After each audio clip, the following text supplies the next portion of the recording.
ধরুন আপনার একটা একাডেমিক পেপার আছে আর তাতে কিছুটা প্লেজিয়ারিজম বা এআই কন্টেন্ট ধরা পড়েছে। এটা ঠিক করতে ঠিক কত খরচ হতে পারে? ব্যাপারটা প্রায় বেশ রহস্যময় মনে হয়, তাই না? চলুন আজকে আমরা এই রহস্যটাই ভেদ করার চেষ্টা করি। তাহলে আসল প্রশ্নটা কি? এই সার্ভিসগুলো ঠিক কিভাবে তাদের খরচ হিসেব করে? এটা কি শুধু শব্দ সংখ্যার উপর নির্ভর করে, নাকি কাজটা কতটা জটিল সেটার উপর? আচ্ছা, চলুন ঠিক এই ব্যাপারটাই আমরা একটু খতিয়ে দেখি।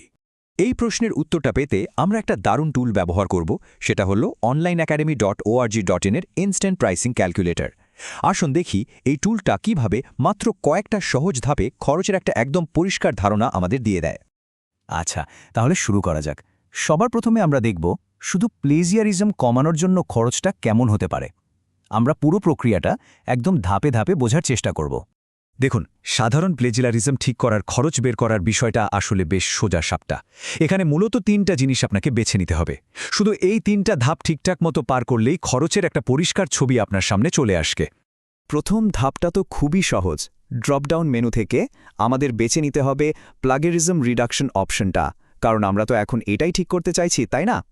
এরপরের কাজটা হলো ডকুমেন্টের মোটামুটি কতগুলো শব্দ নতুন করে লিখতে হবে সেটা জানানো। তো এই উদাহরণের জন্য আমরা ধরে নিচ্ছি যে কাজটা ৫ থেকে ১০,০০০ শব্দের মধ্যে করতে হবে।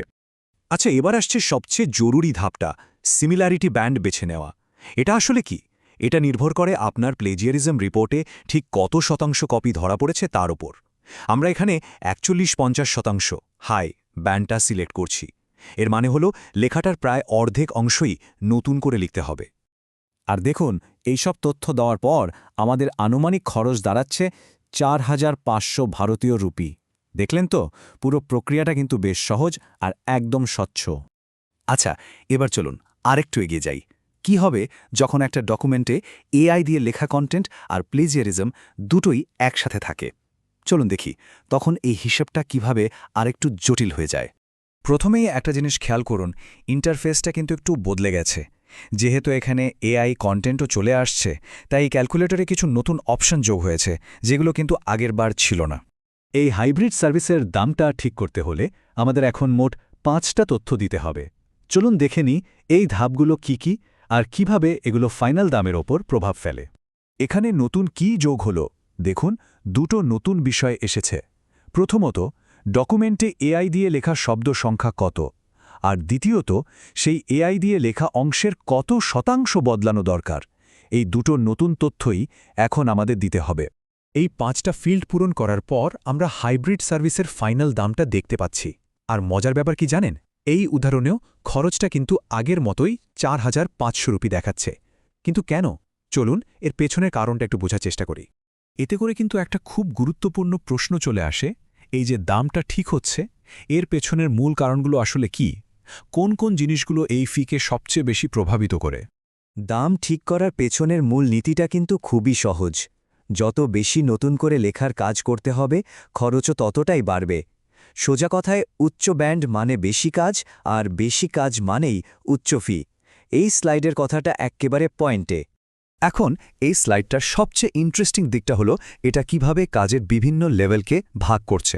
যেমন ধরুন, মিডিয়াম ব্যান্ডের মানে হলো বেশ ভালো পরিমাণেই কাজ করতে হবে, কিন্তু হাই ব্যান্ড মানে হলো ডকুমেন্টের একটা বিশাল অংশ জুড়ে খুব বড় ধরনের পরিবর্তন আনা দরকার।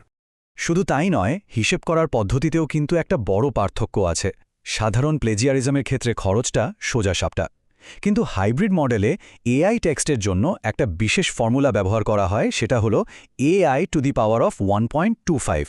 এর কারণটা হলো এআই এর লেখা স্বাভাবিক আর মৌলিক করতে গিয়ে প্রায় মানুষের লেখার চেয়ে অনেক বেশি সূক্ষ্মভাবে বদলাতে হয়। এই ফর্মুলাটা আসলে সেই অতিরিক্ত পরিশ্রমটাকেই হিসেবে ধরে। বেশ, একবার আনুমানিক খরচটা হিসেব হয়ে গেলে টুলটা আপনাকে পরের ধাপগুলোর জন্য পরিষ্কার পথ দেখিয়ে দেয়। মানে প্রক্রিয়াটা এখানেই কিন্তু শেষ হচ্ছে না। দামটা দেখার পর আপনার কাছে দুটো খুব সহজ অপশন থাকবে।